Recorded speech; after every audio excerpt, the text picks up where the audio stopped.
Bienvenue sur notre chaîne YouTube, Noticias del Bernabéu. Nous continuons à vous fournir les dernières nouvelles et les développements importants concernant le Real Madrid. Avant de commencer notre vidéo, n'oubliez pas de nous soutenir en vous abonnant à notre chaîne. Commençons. Le Real Madrid et Chelsea se livrent une bataille pour le transfert de Cole Palmer. Le Real Madrid a fait de Cole Palmer son objectif principal pour clôturer le marché des transferts, déclenchant une tension avec Chelsea qui pourrait se terminer devant les tribunaux sportifs. La situation a atteint un point critique lorsque l'on a révélé que le joueur anglais avait un accord verbal avec le club madrilène, tandis que l'équipe londonienne menace de porter plainte contre le Madrid auprès de l'UEFA pour ce qu'ils considèrent comme une approche irrégulière de leur star. L'origine du conflit.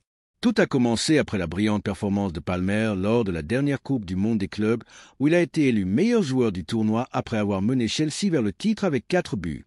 Xavi Alonso, impressionné par sa performance, a envoyé un rapport détaillé à Florentino Pérez mettant en avant ses qualités exceptionnelles. C'est le footballeur le plus complet d'Europe. Il combine créativité, but et adaptabilité tactique. Nous devons tout faire pour le recruter, a écrit l'entraîneur basque.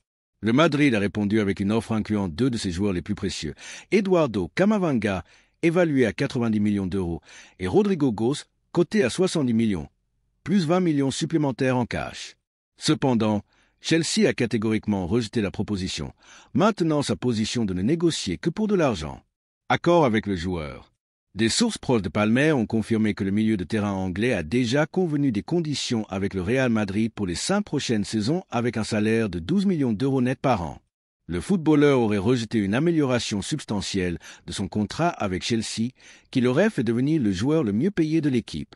Mon désir est de concourir pour la Ligue des Champions et de travailler sous les ordres de Xavi Alonso, a déclaré Palmer à son entourage.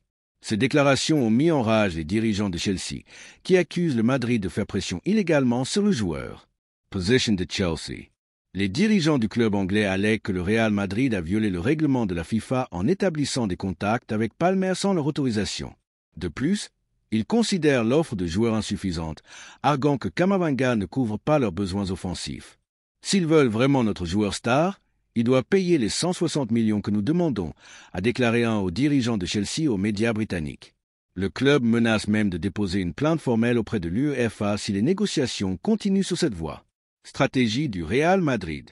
Face à la position ferme de Chelsea, Florentino Pérez explore plusieurs alternatives. La vente de Dani Ceballos, qui a une offre de 25 millions du Betis pour financer une partie de l'opération, inclure Brahim Diaz comme nouveau joueur dans l'échange, ou attendre jusqu'à l'été prochain lorsque Palmer entrera dans sa dernière année de contrat et sa valeur marchande diminuera. Nous ne sommes pas prêts à payer des sommes folles, mais nous reconnaissons que Palmer est un cas spécial, a confié Pérez lors de réunions internes. Pourquoi Alonso le veut-il? L'analyse tactique révèle pourquoi l'entraîneur madrilène insiste tant sur ce recrutement. Versatilité. Il peut jouer comme meneur de jeu, ailier créatif ou faux attaquant. Statistiques. Lors de la dernière saison, il a surpassé Kevin De Bruyne en passes décisives par match et Jude Bellingham en but et passes décisives. Adaptabilité. Son style s'intègre parfaitement dans le système de jeu que Alonso veut mettre en place. Réaction dans le vestiaire. L'éventuelle arrivée de Palmer a généré diverses réactions. Kylian Mbappé a montré son enthousiasme sur les réseaux sociaux. Jude Bellingham, son coéquipier en équipe nationale anglaise, a publiquement soutenu le recrutement. Eduardo Camavinga, inclus dans l'offre, s'est montré professionnel malgré la surprise. Prochaines étapes.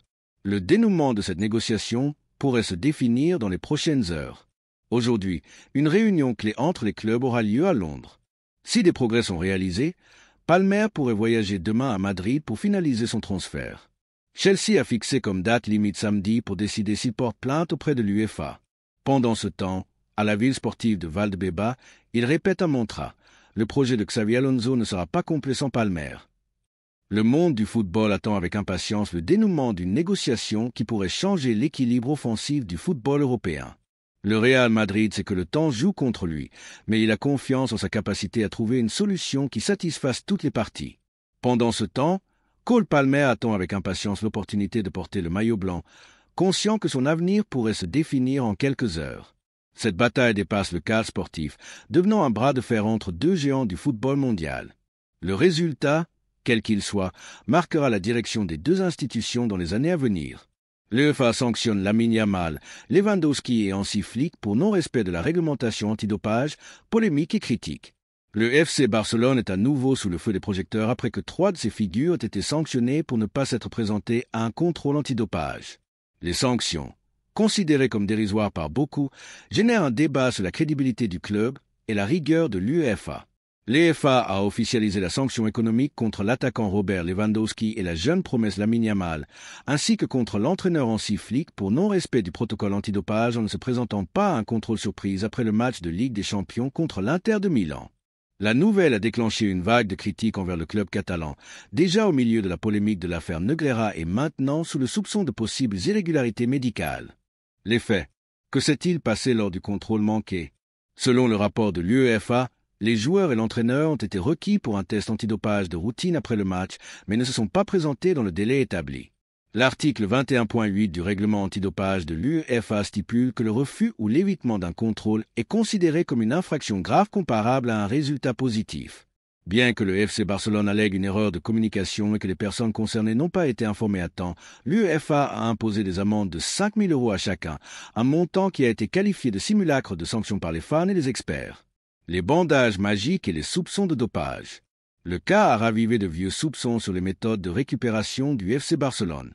Depuis des années, des rumeurs circulent sur l'utilisation de bandages magiques, un terme inventé par des médias critiques qui permettrait aux joueurs de récupérer de leurs blessures en un temps record sans explication médicale claire.